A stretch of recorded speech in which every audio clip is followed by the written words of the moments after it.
आदाब। सियासत की अगर बात की जाए, काफ़ी उतार चढ़ाव रहते हैं, चाहे वो बरसरे इक़्तिदार जो पार्टियां हैं या अपोजिशन में हो। पार्टीज़ के अंदर भी काफ़ी गुट होते हैं, काफ़ी जिसको हम ग्रुप्स बोलेंगे वो होते हैं, लेकिन वो हर पार्टी में हैं। अगर बात करें हम इंडियन नेशनल कांग्रेस की, तो पिछले 70 सालों से ये चीज़ें चलती आ रही हैं पार्टी में, और पार्टी लेवल पे जो है हल होती हैं। गुलाम नबी आज़ाद का जम्मू कश्मीर का दौरा, फिर यहाँ कुछ तकारीर होनी, यहाँ कुछ बयानबाजी होनी, फिर उनके अगेंस्ट एक प्रोटेस्ट होना, तो उसी सिलसिले में, उसी मुद्दे पे हम बात करेंगे। आज हमारे साथ मौजूद हैं, आप सब जानते हैं इनको बाखूबी, शाहनवाज चौधरी, जो अभी डीडीसी के मेंबर भी हैं सुप्रीम कोर्ट से। शाहनवाज साहब, खैर मकदम है प्रोग्राम। बहुत शुक्रिया। शाहनवाज साहब, सबसे पहले हम ये जानना चाहेंगे कि आज़ाद साहब के खिलाफ एक जो पुतला फूंका गया, पुतला जलाया गया, मुझे लगता है पहली बार हुआ है ऐसा जम्मू कश्मीर की तारीख में। और क्या कारण रहा, क्या वजूहात रही कि एक दिग्गज हस्ती, दिग्गज नेता, जम्मू कश्मीर ही नहीं पूरे हिंदुस्तान के लोगों का प्यार भी है मुझे लगता है, तो उनका पुतला जलाया गया? बहुत शुक्रिया महमूद भाई। मैं हमेशा सच की लड़ाई लड़ता हूँ और उसके लिए मुझे किसी की परवाह नहीं होती है। मैं कभी किसी से नहीं डरता हूँ, चाहे फिर गुलाम नबी आज़ाद साहब जैसे बड़े नेता एक तरफ हूँ या कितना बड़ा आदमी क्यों ना हो, मैं सच बोलने से कभी डरता नहीं हूँ। और लोगों ने मैंडेट भी इसी चीज़ के लिए दिया है कि आप खुल के सच बोलो और सच के साथ रहो। गुलाम नबी आज़ाद साहब, इसमें कोई शक नहीं, बहुत बड़े कद के नेता हैं और कांग्रेस पार्टी के, बल्कि पूरे देश के।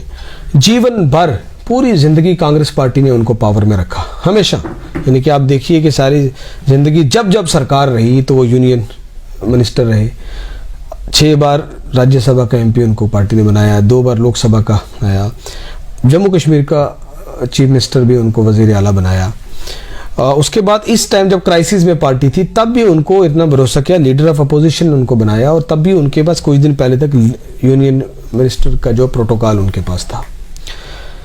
तो जो 2 दिन से सारा ये मामला चल रहे हैं, जो हमने प्रोटेस्ट किया, उसके बाद कई सारे जो सवाल उठ रहे हैं कि खाली एक मोदी जी की एक तारीफ करने की वजह से ये प्रोटेस्ट किया। मैं आपको, क्योंकि आप लोग सुन रहे हैं, आपके थ्रू मैं अपने लोगों को पूरी जो है वजह बताना चाहता हूँ कि क्यों हमने के खिलाफ प्रोटेस्ट किया। देखिए, जिस शख्स को सारी ज़िंदगी कांग्रेस ने पावर में रखा, बुलंदियों पे रखा, जब कांग्रेस पार्टी क्राइसिस में थी और तब जब उनको हमारी नेता सोनिया गांधी जी के साथ खड़ा होना चाहिए था कांग्रेस पार्टी को वापस मजबूत करने के रिवाइवल के लिए, उसी वक्त उनकी ट्यून एकदम बदल गई। और किस तरीके से G23 का एक ग्रुप जो है आपने मीडिया में दिखाया, G23 का एक ग्रुप बनाया गया जिसको गुलाम नबी आज़ाद साहब लीड कर रहे थे। उन्होंने एक चिट्ठी जो है वो मैडम सोनिया गांधी जी को लिखी, और वो चिट्ठी किस वक्त लिखी, जब सोनिया गांधी जी अस्पताल में थी और सीरियस थी और उनको हॉस्पिटल में एडमिट थी। उस वक्त इन्होंने ये षड्यंत्र रचा और एक चिट्ठी लिखी, और उस चिट्ठी में सवाल उठाए गए इक़्तिदार पे, वो इसकी कांग्रेस की लीडरशिप पे सवाल उठाए गए और कलेक्टिव लीडरशिप की बात की और चुनाव के थ्रू नई लीडरशिप चुन के आने की बात की। उन्होंने ये चिट्ठी में उस टाइम लिखा। बाद में कांग्रेस वर्किंग कमेटी की मीटिंग हुई, उसमें ये बात खुल के हम तक भी पहुंची कि राहुल गांधी जी ने कहा कि मैं बहुत हर्ट हुआ, मुझे दुख हुआ कि इस वक्त ये चिट्ठी जब मैडम अस्पताल में थी और लिखी गई। अगर चिट्ठी लिखी थी, कोई एतराज थे, तो वो पार्टी फॉरम पे CWC के मेंबर हैं। आप गुलाम नबी आज़ाद साहब भी CWC के मेंबर हैं, बाकी नेता भी CWC के मेंबर हैं। आप वहाँ अपनी बात रखिए। आपने जानबूझ के उस चिट्ठी को लीक किया, मीडिया तक पहुँचाया, और पार्टी की छवि को कितना बड़ा नुकसान हुआ। और उसके बाद लगातार इन्होंने जो है वो पार्टी लीडरशिप को टारगेट करने की कोशिश की। जो सवाल चिट्ठी में उठाए मैं उस पर आता हूँ। उन्होंने कहा कि चुनाव होने चाहिए। गुलाम नबी आज़ाद साहब वो लीडर हैं, और बाकी भी जो लीडर हैं जिन्होंने हमेशा चुनाव की मुखालफत की। राहुल गांधी जी की सोच थी, उनका विजन था कि मुल्क में इंटरनल डेमोक्रेसी कांग्रेस पार्टी में लाई जाए। उन्होंने यूथ कांग्रेस NSCI में चुनाव करवाए, कहा कि कोई भी आदमी जो है वो नॉमिनेशन सिस्टम से ना हो के आए, बल्कि लोग उसको चुन के भेजें। फ्रंटल विंग्स जो थे कांग्रेस के, यूथ कांग्रेस NSCI में चुनाव करवाए। पूरे देश में चुनाव हुए, हम भी चुनाव लड़े। मैं जम्मू कश्मीर यूथ कांग्रेस का चुनाव लड़के, पूरी रियासत का चुनाव लड़के मैं प्रदेश अध्यक्ष जम्मू कश्मीर का यूथ कांग्रेस का सदर बना। हम जैसे कई नौजवान जो हैं पूरे मुल्क भर में, वो इसी इलेक्शन सिस्टम की वजह से चुन के आए। नहीं तो हम जैसे नॉन पॉलिटिकल बैकग्राउंड के लोगों को कभी इस तरह के नेता जो हैं, बड़े नेता आगे नहीं आने देते थे। मगर ये विजन था राहुल गांधी जी का। अब उनका साफ कहना था कि फ्रंटल वीक के बाद मेन कांग्रेस पार्टी में भी ये इंटरनल डेमोक्रेसी का प्रोसेस ऐसे ही शुरू होगा। गुलाम नबी आज़ाद साहब सबसे ज़्यादा इसकी मुखालफत करते थे और इस चुनाव सिस्टम के खिलाफ थे। उनकी पूरे AICC सेशन की स्पीचेस उठा के देख लीजिए, आज तक उन्होंने हमेशा नॉमिनेशन की बात की, कहीं इलेक्शन प्रोसेस की बात नहीं की। एक अरसे तक जब वो पार्टी में पूरा पावरफुल रहे, उन्होंने कभी इलेक्शन सिस्टम की बात नहीं की। और उनके अपने ज़िला डिस्ट्रिक्ट डोडा में जब जम्मू कश्मीर कांग्रेस की मेंबरशिप हुई और पिछले दिनों डिस्ट्रिक्ट प्रेसिडेंट कांग्रेस के सारे जिला में बने, तो डोडा में जब मेंबरशिप हुई इनके अपने ज़िले में, जो हम उनका डिस्ट्रिक्ट है डोडा डिस्ट्रिक्ट में, जिन्होंने मेंबरशिप की, बड़ी तादाद में मेंबरशिप की, डेलीगेट्स बने, वहाँ चुनाव नहीं होने दिया आज़ाद साहब ने। ये मैं हकीकत बता रहा हूँ, जो लोगों को पता नहीं है अंदर की बातें। आज़ाद साहब ने वहाँ चुनाव नहीं होने दिया और वहाँ डिस्ट्रिक्ट प्रेसिडेंट किसी को नॉमिनेट किया जो दूसरी पार्टी से कुछ दिन पहले आए थे। हमारे लिए वो सम्मानित है, मुझे उससे कोई एतराज़ नहीं है। लेकिन कहने का मतलब है कि इलेक्शन नहीं होने दिया उन्होंने और एक पार्टी लीडर को नॉमिनेट वहाँ पे इन्होंने करवाया। ये तो सच्चाई है, आप ये पता कर लीजिए जाके। तो चुनाव के आज तक वो फेवर में नहीं थे, अब अचानक से उन्होंने चुनाव का सवाल क्यों खड़ा कर दिया? क्योंकि इसका मतलब आपको कहीं ना कहीं आप कांग्रेस को नुकसान पहुंचाना चाहते हैं। इनके जीत और लीडर्स ने भी इस तरह की स्टेटमेंट देना शुरू कर दी। कांग्रेस को जब एक होने की जरूरत थी तब इन्होंने ये परेशानी डाल दी। फिर जब पार्लियामेंट में बीच में फेयरवेल लास्ट दिन आया तो आज़ाद साहब ने भी मोदी जी की तारीफ कर दी, मोदी जी ने भी आज़ाद साहब की तारीफ कर दी। मेन फोकस जो हम इस पर करेंगे कि तारीफ की, ये आपके कल के भी काफी बयान थे जो कि मोदी जी की तारीफ की गई है। मोदी जी की तारीफ किस तरह से की, उसमें क्या कहा गया? मैं वही उसी पे आ रहा हूँ। मोदी जी की तारीफ एक तो वहाँ पे पार्लियामेंट में जो भी हुई, चलो ठीक है, पार्लियामेंट में होता है, निकले वहाँ से। जब कोई जम्मू का दौरा उनका आज़ाद साहब का हुआ, हमें उम्मीद थी कि जम्मू कश्मीर इस वक्त इन हालात से गुजर रहा है और इस वक्त आज़ाद साहब भी आएंगे, कांग्रेस पार्टी को एक करेंगे और लीड करेंगे और हम जो है इस बीजेपी के खिलाफ, प्रधानमंत्री जी के खिलाफ हम लड़ाई लड़ रहे हैं। कांग्रेस पार्टी इस टाइम सड़कों पे है जम्मू कश्मीर में पिछले कई दिनों से। हमसे स्पेशल स्टेटस छीन लिया, हमसे स्टेटहुड छीन लिया। हम आज जॉब्स के लिए और लैंड की प्रोटेक्शन की लड़ाई लड़ रहे हैं। प्रॉपर्टी टैक्स लगाया जा रहा है, टोल प्लाजा लगाए जा रहे हैं, अनएम्प्लॉयमेंट है। किस हालत से हम जम्मू कश्मीर किस दौर से गुजर रहा है। इस समय आज़ाद साहब जम्मू कश्मीर में आते हैं और एक गांधी ग्लोबल फैमिली, एक जो तंजीम है जिसके वो खुद सरबराह हैं, हेड है उसके, आज़ाद साहब नेशनल हेड है उसके, उस तंजीम का प्रोग्राम करवाते हैं और वहाँ सिलेक्टेड 4-5 G23 के लीडर्स को यहाँ प्रोग्राम में बुलाते हैं। ऐसे वक्त में जब 5 राज्यों में, 5 प्रदेशों में चुनाव चल रहा है, इलेक्शन चल रहा है और राहुल गांधी इस वक्त दिन रात तमिलनाडु, केरला में सड़कों पर दिन रात पसीना बहा रहे हैं, मेहनत कर रहे हैं पार्टी को मजबूत करने की, इलेक्शन के लिए कैंपेन कर रहे हैं। इस वक्त इन नेताओं को वहाँ नहीं होना चाहिए था क्या? उसके बजाय अभी यहाँ डिस्ट्रिक्ट डेवलपमेंट काउंसिल के इलेक्शन हुए हमारे जम्मू कश्मीर में, एक बार भी गुलाम नबी आज़ाद साहब ने ये नहीं सोचा किसी कार्यकर्ता, किसी वर्कर की पीठ पे हाथ रखने आ जाऊं, यहाँ इलेक्शन की मैनेजमेंट के लिए आ जाऊं, कैंपेन के लिए आ जाऊं। एक बार भी नहीं आए और ये हालत हुई हमारी इलेक्शन में।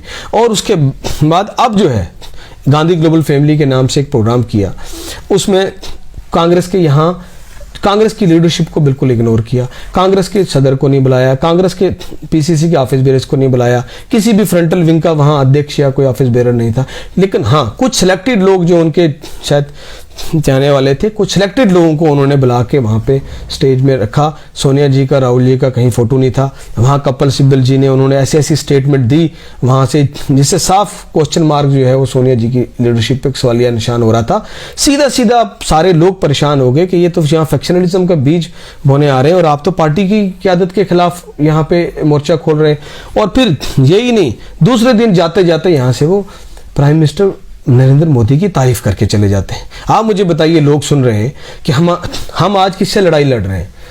पूरी जम्मू कश्मीर रियासत के 1.25 करोड़ लोग और हम सब एक मिनट, हम सब जो है वो इस टाइम मोदी जी के खिलाफ लड़ रहे हैं। तारीफ होती रही पहले भी प्रधानमंत्रियों की, एक पार्टी ने दूसरों की भी की, बात वो नहीं है। वाजपेयी जी ने इंदिरा जी को कहा कि ये दुर्गा का रूप है, वाजपेयी जी की भी कांग्रेस के लोगों ने हमने कई बार तारीफ की, ये चीजें हुई। लेकिन आज किस चीज के लिए प्रधानमंत्री की तारीफ करें? हमारी रियासत का जो हाल कर दिया, इसमें कौन सा स्कोप है, कौन सा अच्छा काम किया है जो प्रधानमंत्री जी की तारीफ शायद करें? कोई इस तरफ सड़कों पे कांग्रेस के लोग निकल रहे हैं, प्रधानमंत्री मुर्दाबाद, और इधर से आजाद साहब आके प्रधानमंत्री की तारीफ करके निकल जाते हैं। बताइए कांग्रेस पार्टी का क्या फ्यूचर होगा जम्मू कश्मीर में? यहाँ के कार्यकर्ता क्या लड़ाई लड़ेंगे इस स्टेट के लिए? नाज़रीन, जानना चाहेंगे कि तारीफ, जहां तक मैंने सुना है, शायद कोई और क्लिप होगी क्योंकि हर चीज़ हम नहीं सुन पाते हैं, उसमें यह कहा गया था कि हमें अपनी आइडेंटिटी, अपनी पहचान जो है वो बतानी चाहिए। फिर उससे पहले कुछ अल्फाज उन्होंने ये कहे थे कि प्रधानमंत्री के साथ मेरे जो सियासी है, मेरा विजन जो है उनके साथ नहीं है, तो फिर भी मैं उनकी मुबारक देता हूं उनको कि वो अपनी पहचान जो है वो नहीं छुपाते। ये क्या कॉन्टेक्ट था? अब देखिए ये तरीका होता है तारीफ किस तरीके से भी आप करो वो तारीफ होती है।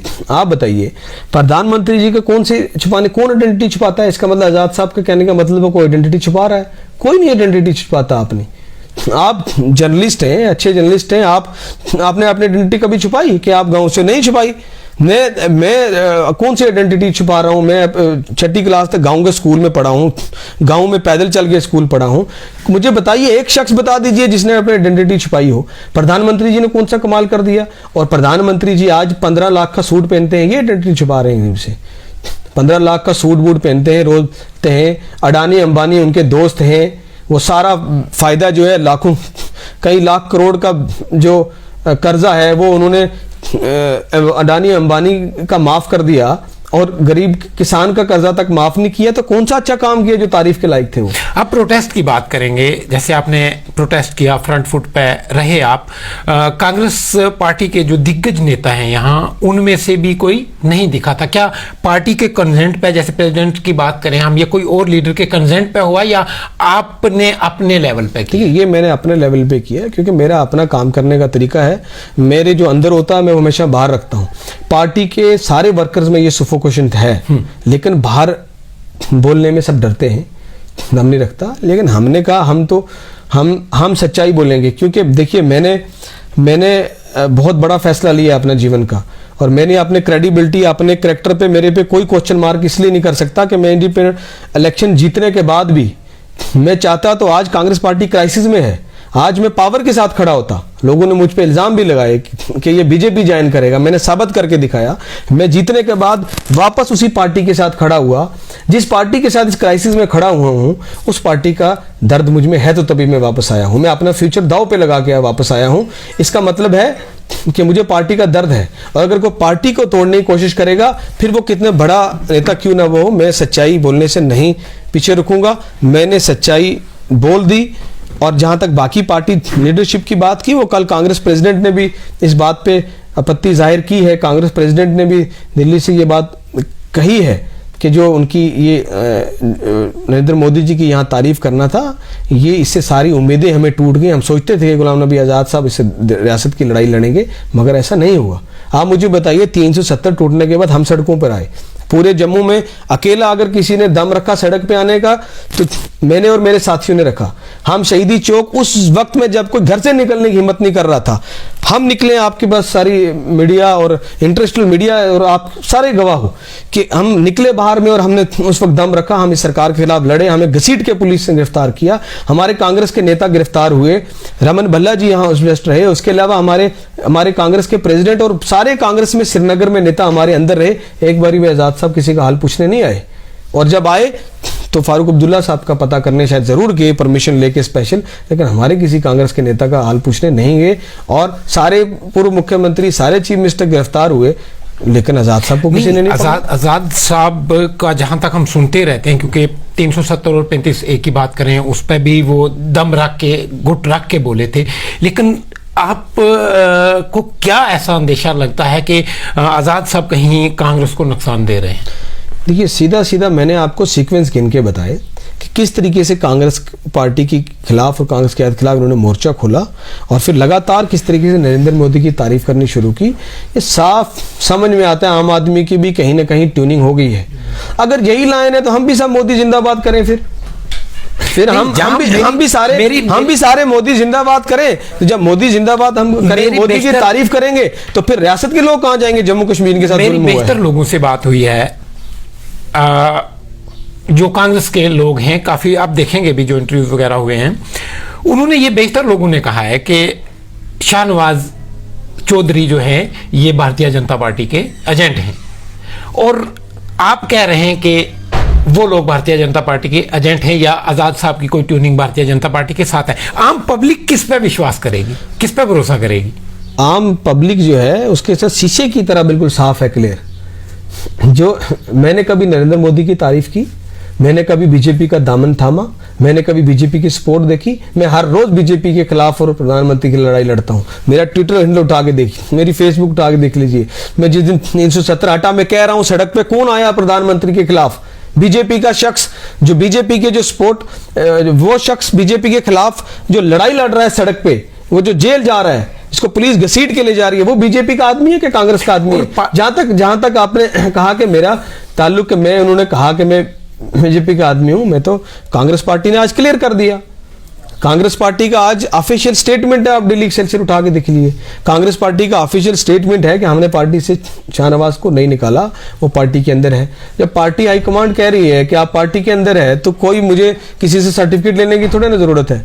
जिस दिन कांग्रेस की हाईकमांड मुझे कहेगी कि आप कांग्रेस का हिस्सा नहीं हो, तो उस दिन आप कह सकते हो। जब तक कांग्रेस हाईकमांड मुझे कांग्रेस का हिस्सा मानती है, तो फिर किसी से सर्टिफिकेट लेने की जरूरत नहीं है। ये चंद लोग जो बोल रहे हैं, इनको इस्तेमाल किया जा रहा है, इनको भी कुछ दिन बाद पता चल जाएगा, इनसे सर्टिफिकेट लेने की जरूरत नहीं है।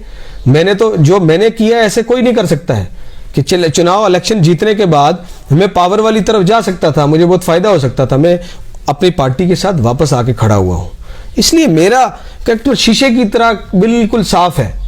पब्लिक सब जानती है, वो देख लें। और अगर आप कोई भी मुझसे इस बारे में सवाल पूछना चाहते हैं, मैंने अपने जीवन में कहीं बीजेपी की सपोर्ट की हो या बीजेपी के साथ कोई मेरा रब्ता हो। आपको याद है कि इलेक्शन के दौरान कितना प्रोपेगेंडा किया गया सुरनकोट। लोगों ने कहा ये वही नेता है जो मेरे खिलाफ आज स्टेटमेंट दे रही है, तब भी मेरे खिलाफ जाती तौर पर मुखालिफ थे।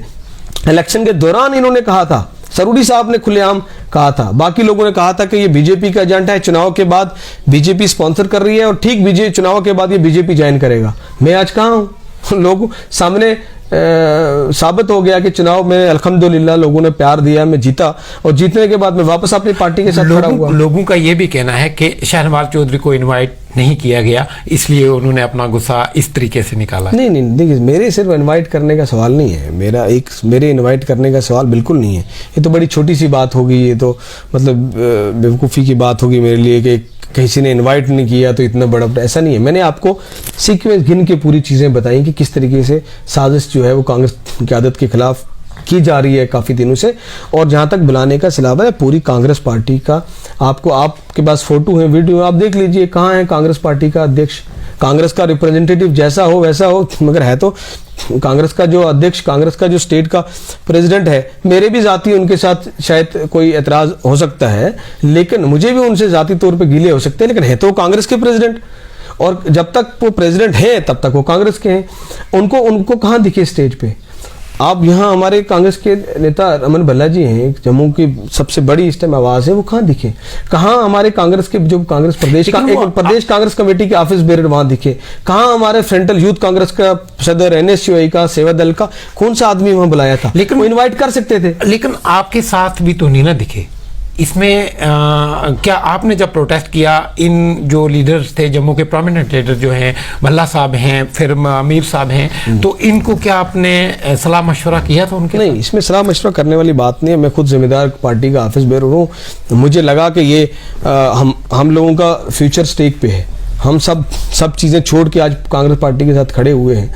हमारा फ्यूचर स्टेक पे अगर हम चुप रहेंगे, हमें बोलना है। मेरे जैसे कई नौजवान और बहुत सारे पार्टी वर्करों को सफोकेशन थी, लेकिन बाहर डरते थे बोलने से। तो हमने कहा कि हमें किसी से डर नहीं है, हमें जिंदगी मौत अल्लाह के हाथ में है, अल्लाह के अलावा मैं किसी से डरता नहीं हूँ, चाहे कितना बड़ा कोई आदमी क्यों ना हो। तो हमने हिम्मत रखी, हमने कहा ये गलत है, तो हम गलत को गलत करने का दम रखते हैं। और ये मैं सुरनकोट की लोगों से भी, अपने लोगों से भी मैं ये आपके थ्रू कहना चाहता हूँ कि शाहनवाज इंशाल्लाह हमेशा जिंदगी में गलत को गलत कहने का दम रखता है और वो कहेगा। और मैं चाहे एक तरफ सारी दुनिया हो जाए, मैं अकेला भी अगर सच्चाई के साथ खड़ा रहूँगा तो खड़ा रहूँगा। सच्चाई ये है कि गुलाम नबी आज़ाद साहब ने नरेंद्र मोदी की तारीफ की और बीजेपी की लाइन पे चले, कांग्रेस पार्टी के खिलाफ साजिश की, तो मैं शाहनवाज पहला शख्स है जो इस सच्चाई को कहने के लिए आ गया, और इसके कोई कॉन्सिक्वेंसेस है उसको भुगतने के लिए मैं तैयार हूं। गुलाम नबी आज़ाद ने यह भी कहा था कि अगर मैं बीजेपी में जाऊंगा तो जम्मू कश्मीर में काली बर्फ पड़ेगी। आपको क्या लगता है वो पड़ने वाला है? ऐसा हुआ है पहले कांग्रेस, आपको पता है शायद गुलमर्ग में एक बार काली बर्फ पड़ी है, आप तारीख उठा के देखिए, ऐसा हुआ है। आने वाला काली बर्फ, अगर काली बर्फ पड़ी है गुलमर्ग में तो कुछ भी हो सकता है। देखिए मैं नहीं चाहता हूं कि वो बीजेपी में जाए, हमने झंडे उठाए हैं गुलाम नबी आज़ाद साहब के। मैं आपको अपने फोटो दिखा सकता हूं कहीं जिसमें हमने यहाँ गुलाम नबी आज़ाद का छाती के साथ फोटो लगा के नारे लगाए हुए हैं। हमने NSUA के दिनों में, यूथ कांग्रेस के दिनों में हमने बहुत संघर्ष किया है। चाहे छोटी जीवन अभी कम उम्र है, मगर जितना समय है 20 साल हमने भी अपने कांग्रेस पार्टी को दिए हैं और हमने इनका जिंदाबाद किया है और झंडे उठाए हैं आज़ाद साहब के। लेकिन इस दिन के लिए नहीं कि आपको कांग्रेस ने सब कुछ दिया सारी जिंदगी, जब कांग्रेस मुसीबत में हुआ तो आप कांग्रेस के खिलाफ षड्यंत्र रचो, इस चीज के लिए नहीं है। हम जब तक वो ठीक थे हम जिंदाबाद लगाते थे। आज उन्होंने गलत किया, हमने आवाज उठा दी हक की कि ये गलत कर रहे हैं, और अगर वापस वो ठीक आएंगे हम दोबारा उनके साथ चल रहे हैं। हमें कोई जाती तौर पर आज़ाद साहब से वो राज नहीं है। अगर वो ठीक तरीके से आ जाए, वो नरेंद्र मोदी के खिलाफ कल प्रोटेस्ट धरने पे बैठे और क्लियर करें कि नरेंद्र मोदी ने हमारे रियासत को बर्बाद किया है, बल्कि मुल्क को भी बर्बादी की तरफ ले जा रहे हैं। अगर आज़ाद साहब कल प्रोटेस्ट पे बैठे नरेंद्र मोदी के खिलाफ, मैं भी साथ जाके ज्वाइन करूंगा, बैठूंगा। अगर वो अपनी गलती माने कि आपने गलत किया है और मैडम हमारी जो नेता हैं सोनिया गांधी जी और राहुल गांधी जी के साथ वो खड़े रहें, कांग्रेस पार्टी के साथ खड़े रहें, हमें कोई एतराज नहीं, हम भी उनके साथ काम करें। शाहनवाज जी, क्या लगता है आपको कि कांग्रेस का रिवाइवल जो है वो क्या है, कैसे रिवाइव करेगी कांग्रेस? जैसे जम्मू में जब आज़ाद साहब का रिसेप्शन हुआ तो काफ़ी लोगों में ये उम्मीद जागी थी कि शायद अब कांग्रेस जम्मू में अपोजिशन जो है ये स्ट्रांग हो रही है, लेकिन दूसरे दिन जब प्रोटेस्ट होता है तो फिर बड़े सवालात उठना शुरू हो गए हैं कांग्रेस पे। देखिए कांग्रेस का रिवाइवल कैसे होगा जब आप करेक्ट प्रोग्राम कर रहे हैं, पहले दिन आप फैक्शनलिज्म का मैसेज दे रहे हो, आप 10 लोगों को बुलाते हो, 30 लोगों को आप बुलाते नहीं हो प्रोग्राम में, और आप सीधा मैसेज देते हो कि ये 10 लोग मेरे हैं, इसके अलावा बाकी जो कांग्रेस पार्टी है वो मेरी नहीं है, तो फिर कैसे अब कांग्रेस रिवाइवल होगा? हम यही कह रहे हैं कि आप आए, आप जो भी आए, कांग्रेस पार्टी को एक मुट्ठी में रखे, एक डायरेक्शन पे चले, एक हमारे कांग्रेस पार्टी की जो क़यादत है उसकी जो डायरेक्शन है हम सारे उसको फॉलो करें, और जम्मू कश्मीर रियासत में अभी जिस हालात से गुजर रहे हैं उस हालात में कांग्रेस पार्टी सड़कों पर हो, कांग्रेस पार्टी लोगों की आवाज़ बन के उमड़े, कांग्रेस पार्टी खुद मजबूत होगी। जिस दिन लोग देखेंगे, क्योंकि इस टाइम जम्मू कश्मीर के लोग बहुत परेशान हैं, जम्मू कश्मीर के लोग इंतजार कर रहे हैं कोई आए और हमारी आवाज़ बने, हमारी लड़ाई लड़े। जब कांग्रेस पार्टी उनकी लड़ाई लड़ेगी तो कांग्रेस का रिवाइवल होगा। जब कांग्रेस पार्टी मोदी जिंदाबाद, मोदी की तारीफ करने के लिए कांग्रेस के नेता खड़े हो जाएंगे तो फिर कहां से कांग्रेस पार्टी रिवाइव होगी? अब जैसे देखना यही है ना कि आने वाले वक्त में कांग्रेस